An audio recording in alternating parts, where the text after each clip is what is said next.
G'day, ZiggyD here, and welcome back for another Path of Exile Uniques Spotlight and Analysis video. This time for the 4 new uniques that came in Path of Exile's patch 1.1.2.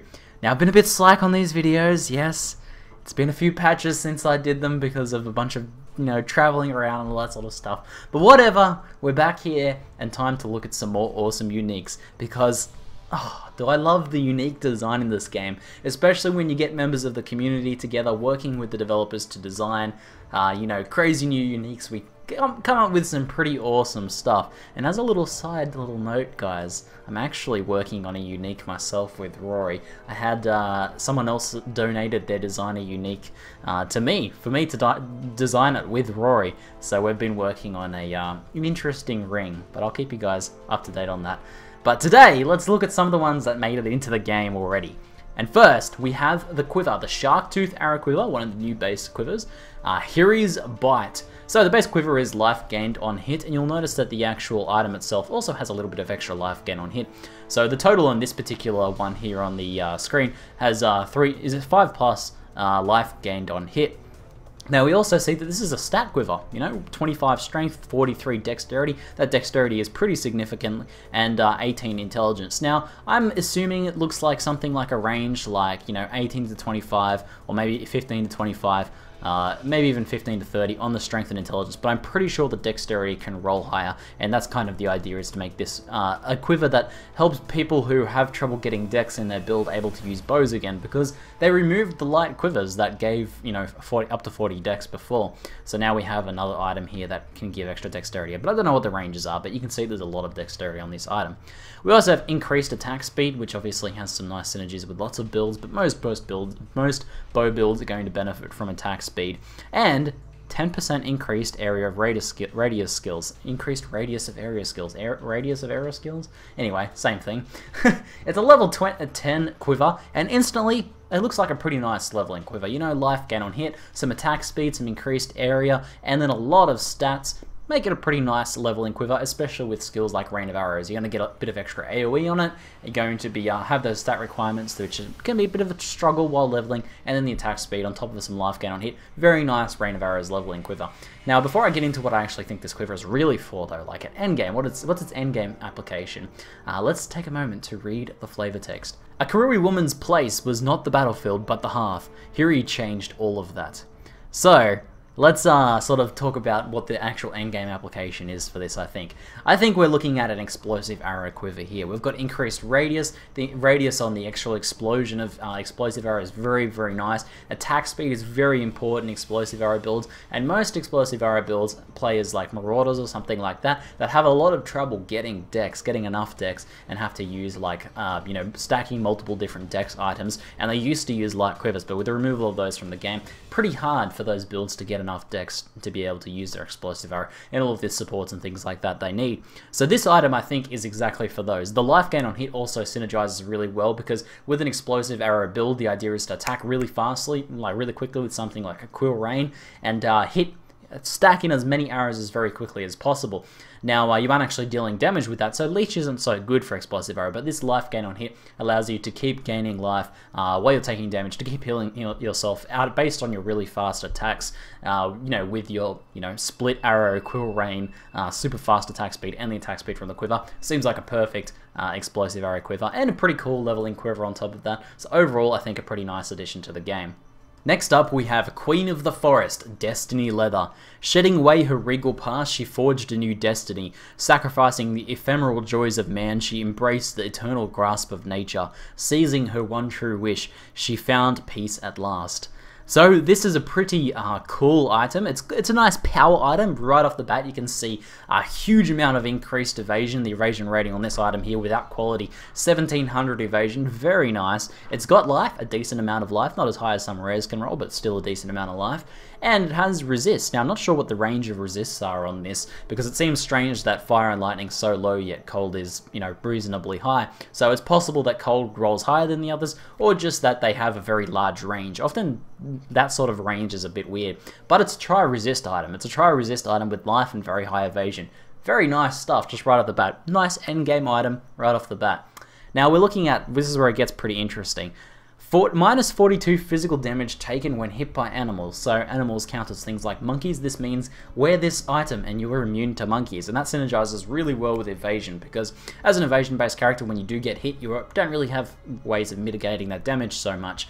At least not, you know, by default. But this is basically works like Arctic armor against animals, so things like monkeys and really fast-hitting things like monkeys won't be able to get through your evasion, basically, and won't be able to surround you and kill you. So that's pretty good, but it'll also help against any other animal, which includes devourers and things like that, though the evasion should help a bit against those as well. So pretty nice sort of stat on there as well, on top of the life and resist. Very strong item right off the bat.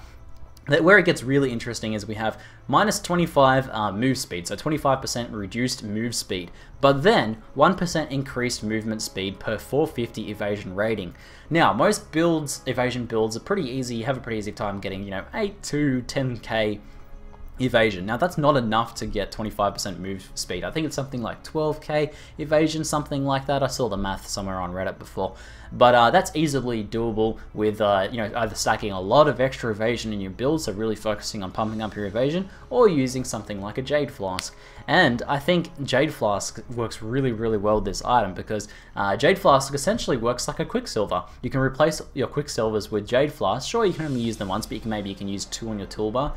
And when you hit that Quicksilver, not only do you increase your evasion rating and your you know, defensive capabilities, but also you get a move speed boost. Nice. And you know, you can stack this if you're able to sort of get over that 25% reduced move speed. You're able to start to get into the positives, and when you actually pop that Jade Flask, you know, especially if it's got increased evasion rating on it on top of that, that's going to give you a huge extra. You know, you'll probably double your evasion pretty easily using that sort of thing. So you'll get a big move speed boost beyond, you know, the 25% reduction. And then you can wear move speed boots as well on top of this, so you can end up being pretty fast and pretty evasive. On just a very nice base chest. So very cool power item. I think a lot of evasion builds will be able to make use of this. Next up we have Incandescent Heart, Saintly Chainmail. Only light may banish the shadows from this land, and the black lies wrapped around your heart. Praise the sun! That's right, this is a bit of a Dark Souls reference there, and the artwork on this one's pretty cool actually. I haven't seen whether this has unique 3D art, but if that gets added in later, I reckon it's going to be pretty rad looking. But this item is pretty weird beyond that first part. Like, you know, cool reference, but then it gets pretty weird. Now, firstly, we have 5% of physical attack damage leashed as life. That's very cool to have on chest, not something you usually get on chest. Very nice. It has, you know, a bit of armor and energy shield, not a lot, but, you know, a decent amount, 785 and 216 energy shield without qualities, you know, nothing to scoff at. It's endgame viable amount. But then stuff gets weird. Well, firstly, we have 20% increased light radius, and then light radius is based on energy shield instead of life. So firstly, if you use this on a build with low energy shield, you're going to have a hard time seeing things. But if you use this on like a CI build or a very high energy shield stacking build, then you'll have a lot of light and the increased light radius there as well, just like a thematic thing for the item. But then we have 25% of elemental damage taken as chaos damage. Now this rules this out as a low life item for sure. Very hard to do like a low life item with this, and even pretty rough on life based builds. Like you could probably use this with like a Ming's Heart or stacking a lot of extra chaos resist, but I kind of think maybe this would be best as a CI chest. Now, CI characters are, you know, it's nothing new for them to wear chests that don't have all that much energy shield on them. Through Discipline and a bunch of other energy shield items, you can easily make up the gap. So this is only a 200 energy shield chest, but it's usually something people can work with. They've done it in the past. But that obviously gives you a huge mitigation against elemental damage taken as chaos damage, and this is very similar to, you know, Lightning Coil, which people thought when Lightning Coil came out that, you know, it's not something people would be able to use. It would just get you killed constantly, and this is kind of the same. I'm getting this kind of the same sense here. I really can't see many builds with this item yet, but I think in the future, just like Lightning Coil, people will use this for a lot of really strong defensive purposes. But it's interesting, guys. It's very interesting. I don't know what to make of it yet. I think it would work well with CI, but then, you know, it's something you have to build around. But then there's the life on top of that. Now, the life does give some benefits to a CI build in reducing status ailments and stun and things like that.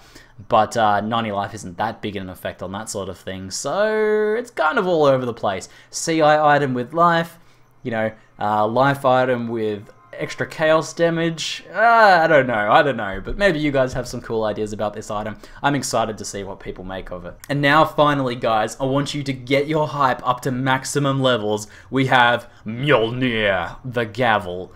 Yes, we have the lightning god's hammer here, and it is possibly the most badass item that I think I've ever seen added to Path of Exile. This thing is extremely awesome.